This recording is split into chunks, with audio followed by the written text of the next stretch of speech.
Video போகிறதுக்கு முன்னாடி கீழே இருக்க சிவப்பு கலர் சப்ஸ்கிரைப் பட்டன் அழுத்தி எங்கள் சேனலுக்கு சப்ஸ்கிரைப் பண்ணுறேங்க. Friends, Indian cricket team coach Anil Kumble தன்னுடைய பதவியை ராஜினாமா செஞ்சதுக்கு அப்புறம் விராட் கோலிக்கு கடுமையான நெருக்கடி ஏற்பட்டிருக்கு. அனில் கும்ப்ளே தன்னுடைய பதவியை ராஜினாமா செய்யும்போது எனக்கும் விராட் கோலிக்கும் ஒரு நல்ல அண்டர்ஸ்டாண்டிங் இல்லை, இது இப்படியே போச்சுன்னா இந்தியன் டீமுக்கு தான் ப்ராப்ளம் அப்படின்னு சொல்லியிருக்காரு. இதனால பல முன்னாள் வீரர்களும் விராட் கோலி மீது கடுமையான விமர்சனத்தை வச்சுக்கிட்டு வராங்க. இந்த நிலையில் பிசிசிஐ விராட் கோலிக்கு ஒரு கடுமையான நெருக்கடி கொடுத்துருக்காங்க. அது என்ன அப்படின்னா, எந்த ஒரு முறையான பயிற்சியாளரும் இல்லாமல் வெஸ்ட் இண்டீஸ் போய் விளையாடக்கூடிய இந்திய டீமை முறைப்படி வழிநடத்தி வெற்றி பெறணும், அப்படி இல்லைன்னா கேப்டன் பதவி பறிபோகும் அப்படின்னு சொல்லியிருக்காங்க.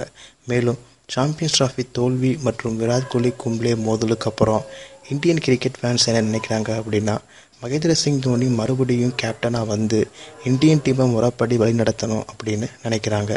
இது பற்றி உங்களுடைய கருத்துக்களை கமெண்டில் போஸ்ட் பண்ணுங்கள்.